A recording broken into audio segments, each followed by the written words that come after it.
Hello everyone, welcome to my YouTube channel Vindhya education पर मैं आपका स्वागत करती हूँ। जैसा कि हम लोगों ने फ्रांसीसी क्रांति के पार्ट 1, पार्ट 2 और पार्ट 3 तीनों को विस्तार पूर्वक समझने का प्रयास किया था, इसलिए मैंने इस वीडियो को इस पर्पज से बनाया कि तीनों जो पार्ट है उसको एक वीडियो में रिवीजन किया जा सके। जो कि कहा जाता है कि अगर हम किसी चीज़ को 3 बार पढ़ लेते हैं तो उसे बिल्कुल भूलते नहीं हैं। तो चलिए इसी चीज़ के साथ हम लोग शुरुआत करते हैं फ्रांसीसी क्रांति। जैसा कि अगर थोड़ा-सा लॉन्ग वीडियो हो जाए तो बिल्कुल भी घबराने की बात नहीं है, क्योंकि अगर हम लोग लाइफ में पढ़ाई को टाइम नहीं देंगे तो फिर किसे टाइम देंगे, और कुछ चीज़ों को समझने के लिए हमें टाइम की आवश्यकता पड़ती है। सारी चीज़ें जैसे आज का टाइम क्या है कि ज़्यादातर हम सोचते हैं कि वो चीज़ें 5 सेकंड में 10 सेकंड में यानी रील्स के जैसा देखें और उससे आगे निकल जाएं। तो पढ़ाई बिल्कुल ऐसी चीज़ों के लिए नहीं है। अगर हमें पढ़ाई करना है, थोड़ा सा कंसंट्रेट देना है, तो उसके लिए हमें थोड़ा बहुत टाइम देना पड़ेगा। तो हम चलिए शुरू करते हैं फ्रांसीसी क्रांति। तो हम लोग देखते हैं कि जो ये फ्रांसीसी क्रांति होता है, इसके अनेकों कारण होते हैं जो इसकी पृष्ठभूमि को तैयार कर देते हैं। फ्रांसीसी क्रांति में हम लोगों ने इसके कारणों को देखा था, जैसे सामाजिक कारण, आर्थिक कारण, राजनीतिक कारण, दार्शनिक कारण। ये जो सारे कारण हैं फ्रांसीसी क्रांति के लिए पृष्ठभूमि को तैयार करते हैं। तो चलिए हम पहले सामाजिक कारण को देख लेते हैं।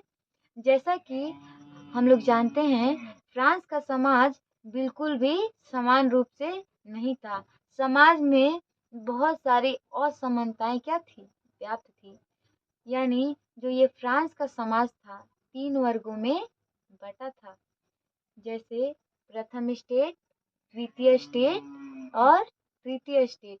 प्रथम स्टेट में आते थे पादरी, द्वितीय स्टेट में आते थे कुलीन वर्ग, अभिजात वर्ग, और तृतीय स्टेट में आते थे सर्वसाधारण लोग, यानी व्यापारी, शिक्षक, श्रमिक, कृषक। ये सारे लोग तृतीय स्टेट में आते थे। दिक्कत ये नहीं है कि फ्रांस का समाज इन 3 वर्गों में बटा है। दिक्कत ये है कि जो फ्रांस का समाज है वो सारा का सारा कर वो तृतीय स्टेट पर सारा करों का बोझ लदा हुआ है। यानी जो ये प्रथम स्टेट है और ये द्वितीय स्टेट है, इन्हें किसी प्रकार का टैक्स नहीं देना होता है। सारा का सारा टैक्स का वहन यही तृतीय स्टेट के लोग करते हैं। और ये तृतीय स्टेट के जो लोग थे, इनकी संख्या बहुत ही ज़्यादा थी। जैसे 90% संख्या तृतीय स्टेट के लोगों की थी, लेकिन जो फ्रांस में था 80% जो संपत्ति वो केवल प्रथम स्टेट और द्वितीय स्टेट के लोगों के पास होता था। तो इस प्रकार से कहीं न कहीं फ्रांस के समाज में असमानता का व्याप्त होना स्वाभाविक है। तो इस प्रकार ये जो सामाजिक कारण है वो भी जो क्रांति है उसकी पृष्ठभूमि को तैयार करती है। तो चलिए अब हम लोग देखते हैं फ्रांस की क्रांति का राजनीतिक कारण। राजनीतिक कारण में ये था कि जो फ्रांस का शासन था वो केंद्रीकृत था, यानी सारा शक्ति राजा के हाथों में थी। इसलिए राजा क्या था, निरंकुश था। और उस समय फ्रांस में चल रहा था बुर्बो वंश, और उसके शक्तिशाली और जो एक निरंकुश सबसे ज्यादा राजा माना जाता था उसमें था लुई 14वां। जो लुई 14वां है वो बहुत ही निरंकुश था और शक्तिशाली शासक था। इसके समय किसी की हिम्मत नहीं होती थी कि शासक के खिलाफ कोई कुछ कह सके। ये कहता था, इसका एक बहुत ही प्रसिद्ध कथन है। जैसे ये कहता था कि मैं ही राज्य हूँ और मेरा कहा हर बात क्या है, कानून है। तो इसका कथन बहुत बार एग्जाम में पूछ भी चुका है। और उसी के समय मतलब लुई 14वां के समय ही स्टेट जनरल की बैठक बुलाई जाती है। जो स्टेट जनरल की बैठक है, आखिर में स्टेट जनरल क्या है? स्टेट जनरल एक संसद या संस्था जैसे होती थी, और इसमें तीनों स्टेट के लोग भाग लेते थे। जैसे जैसे प्रजा पर कर लगाना हो या कोई प्रस्ताव लाना हो या फिर कोई नियम कानून लोगों को बताना हो, पारित करना हो, तो स्टेट जनरल की बैठक बुलाई जाती थी। तो राजा जो था वो बहुत ही निरंकुश होता था लोग इस समय। इसके बाद लुई 14वां के बाद राजा बनता है लुई 15वां। जब लुई 15वां शासक बनता है तो इसके समय भी परिस्थिति बहुत ही खराब रहती है, क्योंकि उस समय छिड़ जाता है सप्तवर्षीय युद्ध। अब ये सप्तवर्षीय किसके किसके बीच में हो रहा है, तो फ्रांस और ब्रिटेन के साथ। ये सप्तवर्षीय युद्ध 1756 से लेकर 63 के बीच हुआ। अब इसमें क्या हो जाता है, यानी आप लोग के दिमाग में आ रहा होगा कि ये सप्तवर्षीय क्यों हो रहा है। तो ये जो सप्तवर्षीय है, क्योंकि फ्रांस और ब्रिटेन दोनों ने अमेरिका को अपना उपनिवेश बनाया था, यानी 13 उपनिवेशों पर ब्रिटेन का अधिकार था और बाकी के हिस्सों पर, जो बाकी के हिस्से थे उन पर फ्रांस का अधिकार था, यानी अमेरिका के पश्चिमी हिस्सों पर। तो इस प्रकार इन दोनों में लड़ाई होती थी कि कोई एक यहाँ से जो हार जाएगा उसको जाना पड़ेगा और जो जीतेगा उसका पूर्ण नियंत्रण अमेरिका पर हो जाएगा। तो इस अमेरिका के उपनिवेश के लिए फ्रांस और ब्रिटेन में सप्तवर्षीय युद्ध हुआ, जिसमें फ्रांस क्या हो गया, पराजित हो गया। और फ्रांस तो पराजित हुआ ही, इसके बाद भी फ्रांस पर 2 अरब लिब्रे का कर्ज क्या हो गया, चढ़ गया, जो कि फ्रांस की आर्थिक स्थिति को खराब करने के लिए बहुत ही काफी था। उसके बाद हम देखते हैं कि अब शासक बनेगा लुई 16वां, यानी लुई 16वां के समय ही क्या होगा, फ्रांस की क्रांति होगी। जब लुई 16वां शासक बनता है तो ये भी एकदम पूरा निरंकुश होता है, और ये निरंकुश तो था ही, लेकिन ये बिल्कुल क्या था, अयोग्य था। यानी इसके शासन काल में जो अव्यवस्थाएं थी उसको ये संभालने में क्या हो गया, सफल नहीं हो पाया। इसके समय परिस्थितियाँ और क्या होती जाएंगी, बद से बदतर होती जाएंगी और क्रांति का प्रारूप तैयार कर देंगी। जब लुई 16वां शासक बनता है, 20 वर्ष की आयु में ये फ्रांस की गद्दी पर 1774 में बैठता है और लगभग ये 5 साल शासन करेगा। उसके बाद ही क्या हो जाएगी, फ्रांस में क्रांति हो जाएगी। 1774 में ये शासक बनता है और 1776 में हम लोग देखते हैं कि अमेरिकी स्वतंत्रता संग्राम भी होता है, जिसमें ये क्या करेगा, ये अमेरिका को सहायता करने के लिए अपनी आर्थिक एवं सैन्य शक्तियाँ यानी सैन्य सहायता प्रदान करेगा।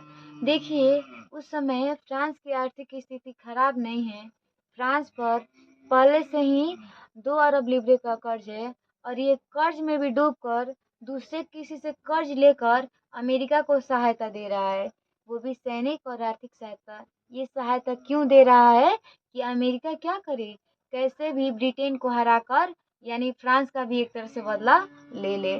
तो ये कहा जाता है कि अपने सम्मान में अपना सब कुछ गंवा देना। तो इस प्रकार ये फ्रांस पर, जब फ्रांस मतलब सहायता देता है अमेरिकी स्वतंत्रता संग्राम में, फ्रांस से एक सेनापति लफायते जाता है अमेरिकी सेना को सहायता करने। तो फ्रांस पर इस समय तक कर्ज चढ़ जाता है 10 अरब लिब्रे का कर्ज, जो कि इसके आर्थिक कारणों को भी इसमें संदर्भित कर रहा है। फ्रांस तो वैसे ही आर्थिक स्थिति इसकी कमजोर है। इसी समय जो इसका विवाह हुआ रहता है लुई 16वां का ऑस्ट्रिया की राजकुमारी मेरी अंतवानेट से, वो भी उनको तो मिसेस खर्चालू का टाइटल दिया गया है। यानी वो इतना खर्चा करती थी, इतना धन का वहन करती थी, यानी हर एक हफ्ता हर एक महीने में वे उत्सव में भाग लेती थी और धन को पानी की तरह वो बहाया करती थी। इस प्रकार फ्रांस की स्थिति और क्या हो गई, और खराब हो गई। यानी हम लोग राजनीतिक कारण में आर्थिक कारणों को भी कहीं ना कहीं देख रहे हैं। तो उसके बाद क्या होता है कि जब फ्रांस में जो 15,000 ऐसे अधिकारी हैं जो बिना किसी काम के हैं, वो किसी योग्य नहीं है कि फ्रांस के कार्यों को संभाल सकें, और लगभग राजस्व का 9% इन अधिकारियों पर, फिजूल अधिकारियों पर खर्चा हो रहा है जो किसी काम के नहीं है। तो इस प्रकार फ्रांस की स्थिति और खराब होगी कि नहीं? बिल्कुल होगी। और राजा जो था वो तृतीय स्टेट पर कर लगाता था, जिसको कहा जाता था टाइल। तो पूछेगा, एग्जाम में बहुत बार पूछ चुका है, खासकर बीपीएससी टीचर वाले एग्जाम है और बिहार दरोगा में फ्रांसीसी क्रांति से बहुत सारा क्वेश्चन पूछता है। तो पूछता है कि टाइल क्या था? तो टाइल राज्य द्वारा लगाया गया प्रत्यक्ष कर था, जो केवल तृतीय स्टेट के लोगों पर लगता था।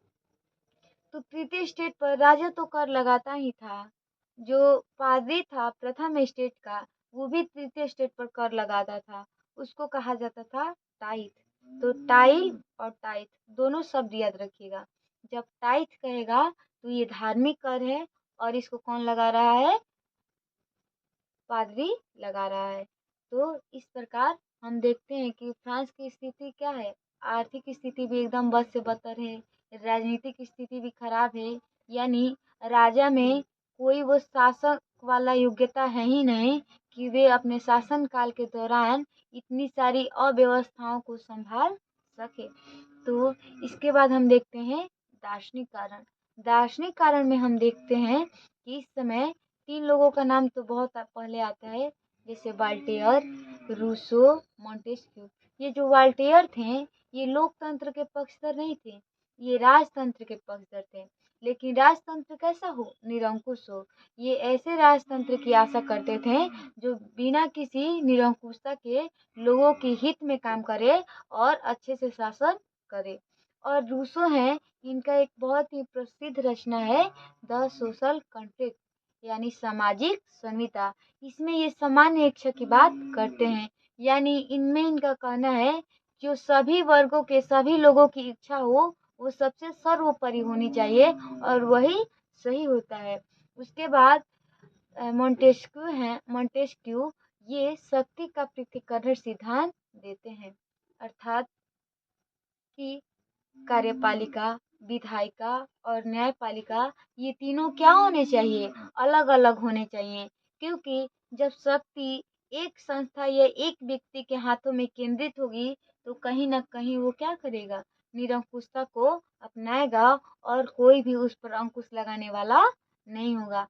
जैसे हम लोग देखते हैं ना कि कोई ऐसा कानून बन जाता है, अगर वो न्यायिक रूप से सही नहीं हो तो कोर्ट उस पर लोग रोक लगाता है कि नहीं? बिल्कुल लगाता है। तो इसलिए ये संस्थाएं अलग अलग होना क्या है? जरूरी है। तो उस प्रकार हम देखते हैं कि मोंटेस्क्यू की एक पुस्तक भी है the spirit of the laws, यानी विधि की आत्मा। ये भी फ्रांस की जनता को जागरूक करने के लिए महत्वपूर्ण योगदान देती है। और इस प्रकार एक दिदरो भी हैं, वो भी अपने लेखों के माध्यम से फ्रांस के समाज को बहुत ज़्यादा जागरूक करते हैं और अपने अधिकारों और स्वतंत्रता के लिए अपने मतलब एक तरह से उनकी सहभागिता को बताते हैं। तो इस प्रकार इन दार्शनिकों ने फ्रांस के जो लोग थे उनमें एक क्रांति की भावना को क्या किया? नई दिशा प्रदान किया कि आप लोग के साथ जब फ्रांस की आर्थिक स्थिति खराब रहती है तब लुई 16वां अपने अर्थशास्त्रियों से सलाह मांगता है कि जो आर्थिक स्थिति इतनी खराब हो गई है अब इसका क्या उपाय हो सकता है। तो लुई 16वां के जो कुछ अर्थशास्त्री सलाहकार थे, जैसे तुर्गो, नेकर, क्वेजनो, ये सारे लोग सलाह देते हैं कि फ्रांस में जो आंतरिक जो खर्च है उस पर थोड़ा बहुत नियंत्रण किया जाए।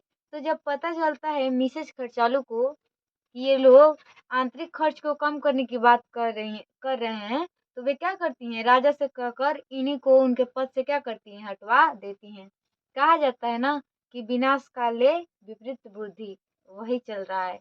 तो उसके बाद हम देखते हैं कि इन्हीं में से कुछ लोगों ने सलाह किया रहता है लुई 16वां को कि आप फिर से क्या कीजिए, जब फ्रांस की स्थिति अब संभालने योग्य नहीं है तो आपको फिर से क्या लगाना पड़ेगा? कर लगाना पड़ेगा। इसलिए लुई 16वां क्या करेगा? फिर से स्टेट जनरल की बैठक बुलाएगा। और हम लोगों ने पढ़ा कि इस स्टेट जनरल की बैठक लुई 14वां के समय बुलाई गई रहती है, जो कि 1614 में। और ये 175 वर्षों के बाद फिर से बुलाई जाने वाली है 1789 में।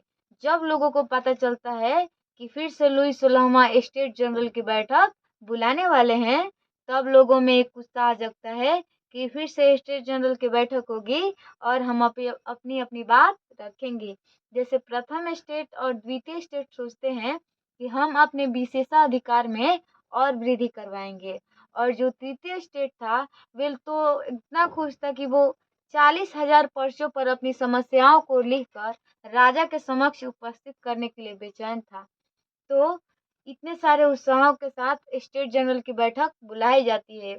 और बात ये थी कि स्टेट जनरल की बैठक में क्या था, जब कोई नियम कानून लाना हो या फिर जैसे कर लगाना हो तो स्टेट जनरल की बैठक बुलाई जाती थी। तो इसमें सब स्टेट को यानी तीनों स्टेट को वोट देने का भी राइट था। तो जैसे प्रथम स्टेट में 300 सदस्य थे, द्वितीय स्टेट में 300 सदस्य थे और तृतीय स्टेट में 600 सदस्य थे। यानी हम देखे थे कि सबसे ज्यादा संख्या ऐसे भी तीसरे स्टेट की थी, इसलिए उनके सदस्यों की संख्या भी क्या है, स्टेट जनरल में 300 यानी 600 सदस्य थे। लेकिन बात ये थी कि हर स्टेट को केवल 300 ही वोट देने का अधिकार था। यानी प्रथम स्टेट को 300 वोट देने का अधिकार था, वैसे भी उसमें 300 ही सदस्य थे। द्वितीय स्टेट में भी 300 ही सदस्य थे, तो आसानी से सारे लोग वोट कर सकते थे। लेकिन दिक्कत क्या था, तृतीय स्टेट में 600 सदस्य थे लेकिन 300 ही लोगों को वोट देने का अधिकार था। तो जब ये स्टेट जनरल की बैठक में राजा जब तीसरे स्टेट पर फिर से कर लगाने की बात करता है, तो तीसरे स्टेट के लोग एकदम गुस्सा हो जाते हैं और वे ये भी मांग करते हैं कि हमें 300 जो सहभागिता है वोट देने का, वे हमें पर पर्सन पर वोट दिया जाए। यानी हम स्टेट जनरल में 300 वोट नहीं 600 वोट देंगे। लेकिन राजा उनकी बात नहीं सुनते हैं और वे कर लगाने की बात करते हैं। इस बात से जनता गुस्सा होकर क्या होती है, स्टेट जनरल की बैठक से बाहर आ जाती है। यानी तृतीय स्टेट के लोग उसमें भाग नहीं लेते हैं। और बाहर जब ये लोग आते हैं तो इसी में दो व्यक्ति इनका नेतृत्व करते हैं, एक मिराबियो और दूसरा है आबेसिए। ये दोनों तृतीय स्टेट के लोगों का नेतृत्व करते हैं और इस प्रकार 20 जून 1789 को नेशनल असेंबली का गठन होता है। और ये लोग जहाँ सभा करने वाले थे वहाँ राजा के सैनिक आके पहरा देते हैं, इसलिए ये लोग पास के ही एक जो टेनिस कोर्ट का मैदान था वहाँ पे जाकर अपने जो सभा था उसको नेशनल असेंबली घोषित करते हैं। और राजा के जो निरंकुशता का प्रतीक था यानी लुई 16वां के बास्तिल दुर्ग, ये लोग शपथ लेते हैं कि हम बास्तिल दुर्ग का पतन करेंगे और राजा की निरंकुशता का अंत करेंगे।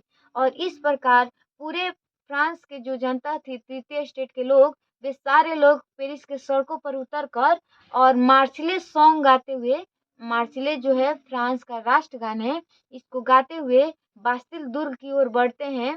राजा के सैनिक इन लोगों को रोकने का बहुत प्रयास करते हैं, लेकिन इनकी संख्या इतनी ज्यादा में थी कि राजा के सैनिक इनको रोक नहीं पाते हैं। और ये लोग जाकर क्या करते हैं, 14 जुलाई 1789 को बास्तिल दुर्ग को ध्वस्त कर देते हैं। और उस समय बास्तिल दुर्ग में 7 कैदी गिरफ्तार थे जो कभी राजा के खिलाफ कुछ बोले होंगे, इसलिए राजा ने उनको इसमें बंद किया था। ये जो बास्तिल दुर्ग था, कहीं ना कहीं ये राजा की निरंकुशता का प्रतीक था। और जब लोगों ने इसको ध्वस्त कर दिया और राजा अपनी पूर्ण शक्ति भी लगाकर इन लोगों को रोक नहीं पाया, तो एक तरह से राजा को इन जनता के सामने अपने घुटने टेकने पड़े। और इस प्रकार 14 जुलाई 1789 को फ्रांसीसी क्रांति के नाम से जाना जाता है। और फ्रांस में इसी दिन स्वतंत्रता दिवस के रूप में मनाया जाता है। यानी क्या फ्रांस किसी देश का गुलाम था कि वो स्वतंत्रता दिवस मनाता है? बिल्कुल नहीं। फ्रांस क्यों स्वतंत्रता दिवस मनाता है? क्योंकि उसे राजा की निरंकुशता से क्या मिली थी, स्वतंत्रता मिली थी। लोगों को अपने जीवन जीने का अधिकार मिला मिला था और उन्हें बहुत सारी स्वतंत्रताएं प्राप्त होती है। और 27 अगस्त 1789 को मानव और नागरिक अधिकारों की घोषणा की जाती है। तो इस प्रकार ये फ्रांस की क्रांति होती है। इसमें हम देखते हैं कि जब राजा की निरंकुशता अंत हो जाता है, निरंकुशता का, तो फ्रांस में स्थापित होता है संवैधानिक राजतंत्र। कहने का मतलब कि अभी भी राजा कौन है? लुई 16वां ही है, लेकिन वो संविधान के अनुसार अब काम करेगा, क्योंकि अब फ्रांस में किसकी स्थापना हो गई है? संवैधानिक राजतंत्र की। यानी अब राजा पर अंकुश लगाने के लिए संविधान है। तो जब ये संवैधानिक राजतंत्र की स्थापना होती है, तो ये जो मध्यम वर्ग होते हैं, एक तरह से जो आवेसी और मिराबियो थे, ये भी मध्यम वर्ग से संबंधित थे। जो मध्यम वर्ग होता है वो कहीं ना कहीं निम्न वर्गीय लोगों के साथ भेदभाव करने लगता है, और ये चाहता है मध्यम वर्ग कि शासन की बागडोर मध्यम वर्गों के हाथ में रहे, निम्न वर्गीय लोगों के हाथ में नहीं जाए। जैसा कि हम लोग ऐसे ही देखते हैं कि फ्रांस जैसे समाज में 3 वर्ग होता है, एक उच्च वर्ग, एक मध्यम वर्ग और तीसरा निम्न वर्ग। तो वही जो मध्यम वर्ग था वो नहीं चाहता था कि नियम कानून बनाने में या फिर शासन की भागीदारी में कभी भी निम्न वर्ग आए। इसके लिए उन्होंने कुछ कंडीशन रखे, जैसे वोट देने की जब बारी आती थी तो उन्होंने नागरिकों को 2 भागों में बांटा था, एक सक्रिय नागरिक, दूसरा निष्क्रिय नागरिक। तो जो सक्रिय नागरिक वे होते थे जिनकी आयु 25 वर्ष से ऊपर हो और वे 3 दिन का जो कर पे कर सके, यानी 3 दिन की मजदूरी एक तरह से देने की क्षमता रखते हों। और निष्क्रिय नागरिक वे थे जिनकी आयु 25 वर्ष से कम हो और जो 3 दिन की कर यानी मजदूरी देने में सक्षम नहीं हो, और महिलाओं को भी निष्क्रिय नागरिक में रखा गया था। तो इस प्रकार हम देखते हैं कि जब संवैधानिक राजतंत्र की स्थापना हुई है, तभी भी निष्क्रिय नागरिक कहीं न कहीं नाखुश होंगे कि नहीं, क्योंकि वे लोग जो नियम कानून की प्रक्रिया है उसमें वो अपनी भागीदारी नहीं निभा पा रहे हैं। तो ये निष्क्रिय लोग चाहेंगे कि ये संवैधानिक राजतंत्र भी क्या हो? समाप्त हो। यानी ये जो राजतंत्र है ये पूर्ण रूप से समाप्त हो और फ्रांस में क्या हो? गणतंत्र की स्थापना हो। गणतंत्र उसे कहते हैं जैसे राष्ट्राध्यक्ष, जिस देश में राष्ट्राध्यक्ष को यानी राष्ट्रीय अध्यक्ष को जनता द्वारा चुना जाए उसको हम लोग कहते हैं गणतंत्र। तो इस प्रकार ये निष्क्रिय लोग परिवर्तन चाहेंगे, क्योंकि ये जो संवैधानिक राजतंत्र है उनके अनुकूल नहीं है। अब यहाँ से जो मध्यम वर्ग था उनको जो चाहिए था समानता, स्वतंत्रता, बंधुत्व, और फ्रांस में जो राजा का निरंकुशता हटाना था, इससे ये लोग खुश थे। लेकिन दिक्कत किसको है? निम्न वर्गीय लोगों को, एक तरह से निष्क्रिय लोगों को। तो ये लोग क्या चाहेंगे कि फ्रांस में क्या हो? परिवर्तन हो। तो इसलिए इनको कहा जाएगा रेडिकल। रेडिकल मतलब होता है परिवर्तनवादी। यानी ये लोग शासन व्यवस्था में क्या चाहते हैं? परिवर्तन और गणतंत्र की स्थापना करना चाहते हैं। इसी में से जो ये रेडिकल है परिवर्तनवादी, इसमें 2 गुट बनेगा, एक बनेगा जैकोबियन दल और दूसरा बनेगा जीरोनदस्तो दल। यानी ये दोनों निम्न वर्गीय दल है, लेकिन ये अलग अलग है। जीरोनदस्तो दल का नेतृत्व करता है ब्रिंसो और जैकोबियन दल का नेतृत्व करता है रॉब्सपियर। ये जो जैकोबियन दल है ये कई बार पूछ चुका है, जैसे जैकोबियन दल से जो उस समय भारत के एक राजा थे, शासक, मैसूर के शासक टीपू सुल्तान, वो भी जैकोबियन दल की सदस्यता ग्रहण किए थे। वे फ्रांसीसी क्रांति से इतने प्रभावित हैं कि वे फ्रांसीसी क्रांति से इतने प्रभावित हैं कि उन्हें समानता, स्वतंत्रता और बंधुत्व के नारे के साथ फ्रांसीसी क्रांति के स्वतंत्रता का वृक्ष भारत में लगाया। कहने का मतलब कि उस प्रतीक के रूप में। तो इस जैकोबियन दल का नेता जो रॉब्सपियर है, यही फ्रांस में क्या फैलाएगा? आतंक का राज। क्योंकि इसने क्या किया? सबसे पहले इसने फ्रांस में राजतंत्र व्यवस्था का पूर्ण रूप से अंत कर दिया, और लुई 16वां को इसने क्या कर दिया? फांसी पर चढ़वा दिया। ये लोग ब्रिंसो और रॉब्सपियर ने मिलकर लुई 16वां को राजा को बंदी बनाकर 1792 में ये लोग क्या करेगा? 1793 में राजा को फांसी चढ़ा देगा लो। और उसके बाद से रॉबस्पियर भी क्या करेगा, ये जो जीरंदस्तु दल के नेता थे ब्रिंसों की भी हत्या करवा देगा। इस प्रकार रॉबस्पियर उग्र गणतंत्र की स्थापना कर ये क्या करेगा, पूरे फ्रांस में आतंक का राज्य स्थापित करेगा। उग्र गणतंत्र, गणतंत्र तो अच्छा होता है लेकिन उग्र गणतंत्र बिल्कुल अच्छा नहीं होता है।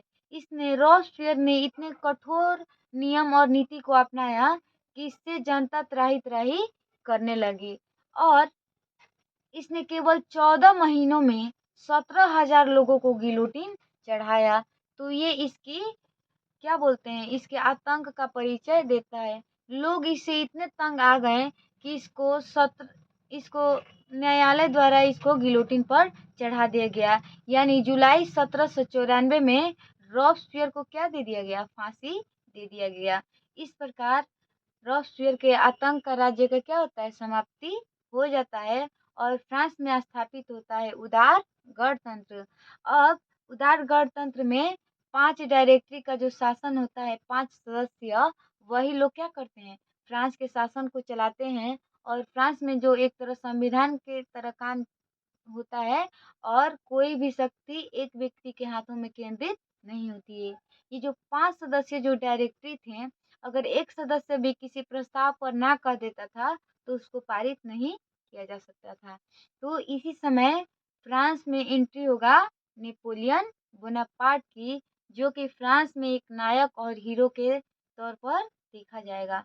फ्रांस में जो ये नेपोलियन बोनापार्ट है, इसका जन्म 15 अगस्त 1769 को कोर्सिका द्वीप पर होता है और ये नेपोलियन शुरुआत में जो होता है ये सेना का कमांडर होता है और बाद में ये इतना अपने कौशल से, युद्ध कौशल से इतना जगह विजय प्राप्त करता है कि फ्रांस में इसको एकदम एकदम नायक की तरह इसको प्रस्तुत किया जाता है। फ्रांस से इसे बहुत ज़्यादा विश्वास मिलता है, जनता भी इसे बहुत ज़्यादा पसंद करती है और इस प्रकार एक सेना का कमांडर होते हुए भी नेपोलियन बोनापार्ट को डायरेक्टरी का सदस्य बना दिया जाता है और वो धीरे-धीरे क्या करता है, नेपोलियन डायरेक्टरी के सदस्यों को हटाते जाता है और स्वयं को फ्रांस का सम्राट यानी शासक घोषित करवा लेता है, लोगों से जनमत संग्रह करवा के और विधानमंडल में प्रस्ताव ला के। तो इस प्रकार नेपोलियन बोनापार्ट जब स्वयं को फ्रांस का हेड घोषित कर लेता है तो वो 1804 में नेपोलियन संहिता यानी नेपोलियन कोड को भी लाता है और फ्रांस में बहुत सारे आर्थिक भी सुधार करता है और भी बहुत सारे वो चीज़ों को बदलाव करता है, उन चीज़ों को सुधार करता है और इस प्रकार फ्रांस में हम देखते हैं कि पूरा नेपोलियन का प्रभाव छा जाता है और वो लगभग 40 देशों को जीतता है। अब जीता कैसे वो? जैसे पूरे यूरोप में उस समय राजतंत्र था, लेकिन जब पहली बार फ्रांस में गणतंत्र आता है, तो जो अगल-बगल के देश थे, वे भी चाहते थे कि हमारे देश में क्या आ जाए? गणतंत्र आ जाए और हमारे देश से राजतंत्र की समाप्ति हो जाए। इसलिए वहाँ के लोगों ने, कई सारे देशों के लोगों ने नेपोलियन को निमंत्रण दिया कि आप हमारे यहाँ आइए और राजतंत्र को समाप्त कीजिए, हम आपका इसमें समर्थन करेंगे, सहयोग करेंगे। तो इस प्रकार नेपोलियन ने बहुत सारे देशों को जीता, लगभग 40 देशों को उसने जीता था और इसने इंग्लैंड को भी जीतने का प्रयास किया, लेकिन इंग्लैंड की नौसेना क्या थी, मजबूत थी, जिससे वो इंग्लैंड को नहीं जीत सका। ये लगभग 1812 में मास्को अभियान भी करेगा, लेकिन ये जीत नहीं सकेगा क्योंकि मास्को जो इसका अभियान था ये इसमें असफल हो जाता है और मास्को अभियान की असफलता से ही नेपोलियन का पतन धीरे-धीरे होने लगता है क्योंकि जब ये मास्को अभियान में असफल होता है तो जो इसके नियंत्रण में जितने देश थे, वहाँ के जो राजा थे, वे एक तरह से क्या करने लगते हैं, नेपोलियन को बर्बाद करने के चक्कर में पड़ जाते हैं क्योंकि उनको बुरा लगता है कि हम इतने दिन से राजतंत्र के रूप में शासन कर रहे थे और नेपोलियन ने आके हमारे अधिकार को क्या कर लिया है, छीन लिया है। तो इस प्रकार इंग्लैंड, रूस, ऑस्ट्रिया ये तीनों मिलकर नेपोलियन को लिपजिंग के युद्ध में हराएंगे और एल्बा द्वीप पर, इटली के एल्बा द्वीप पर इसको भेज देंगे। लेकिन नेपोलियन फिर से वापस आ जाएगा और फिर से दोबारा युद्ध होगा इन लोगों के बीच में, यानी नेपोलियन और रूस, ऑस्ट्रिया और इंग्लैंड के बीच युद्ध होगा, वाटरलू का युद्ध, जो कि 1815 में होगा। इसमें नेपोलियन पूर्ण रूप से पराजित हो जाएगा और इसको बंदी बनाकर भेज दिया जाएगा सेंट हेलेना द्वीप पर। और इस प्रकार 1815 में वियना कांग्रेस बुलाई जाएगी, यानी वियना सम्मेलन होगा। और जो ये वियना है ऑस्ट्रिया की राजधानी है, और उस समय ऑस्ट्रिया के जो चांसलर थे मेटरनिक, वह इस सम्मेलन की अध्यक्षता करेंगे। और नेपोलियन ने जहाँ जहाँ पर समानता, स्वतंत्रता और बंधुत्व के नारा के साथ जहाँ जहाँ गणतंत्र की स्थापना किया था और वहाँ की शासन की बागडोर अपने हाथों में लिया था, अब उस चीज को ये लोग क्या करेंगे, ये जो वियना सम्मेलन होगा इसके सदस्य सभी जगहों पर फिर से राजतंत्र स्थापित करने का प्रयास करेंगे। और यहीं से शुरुआत होगा यूरोप में राष्ट्रवाद। तो कैसे फ्रांस की क्रांति, जैसे फ्रांस की क्रांति से नेपोलियन ने जगह जगह पर लोगों में समानता, स्वतंत्रता जैसी भावना लाई, तो यही यूरोप में राष्ट्रवाद को क्या करेगी, फैलाने का काम करेगी। तो हम लोग अगले टॉपिक में देखेंगे यूरोप में राष्ट्रवाद। तो ये थी पूरे फ्रांस की क्रांति की कहानी, जो हम लोग इस वन शॉर्ट वीडियो में देख पाए हैं। क्योंकि मुझे जहाँ तक एक्सपीरियंस है कि जब तक हम लोग हिस्ट्री को, इतिहास को एक कहानी फॉर्म में जब तक अपने मन में नहीं बैठा लें, कितना भी उसको रटते रहें, वे कभी ना कभी हम लोग उसको भूल ही जाएंगे। इतिहास एक कहानी जैसा है, अगर एक बार सीक्वेंस से हमारे दिमाग में आ गया तो हम उसे जल्दी भूल नहीं पाते हैं। और यकीन मानिए, जितना विस्तार से, मतलब जितना मैं बता सकती थी, अगर आप लोग उसको 2 बार 3 बार देखने का प्रयास करेंगे तो कभी भी एग्जाम में क्वेश्चन गलत होने का चांस नहीं रहेगा। तो इसी के साथ, और फ्रांस की क्रांति, ये जो वर्ल्ड हिस्ट्री है, वे खासकर बीपीएससी टीचर वाले स्टूडेंट के लिए बहुत हेल्पफुल है। इसमें से तो बहुत गहराई से प्रश्न वो लोग पूछते हैं, तो हमें हर एक टॉपिक को थोड़ा बहुत गहनता से पढ़ते हुए चलना है। और इसीलिए वीडियो थोड़ा लॉन्ग भी हो जा रहा है, तो थोड़ा बहुत मैनेज हम लोग कर सकते हैं। तो इसी के साथ चलिए, हमारा नेक्स्ट वीडियो होगा यूरोप में राष्ट्रवाद। तब तक के लिए नेक्स्ट वीडियो होगा यूरोप में राष्ट्रवाद। तब तक के लिए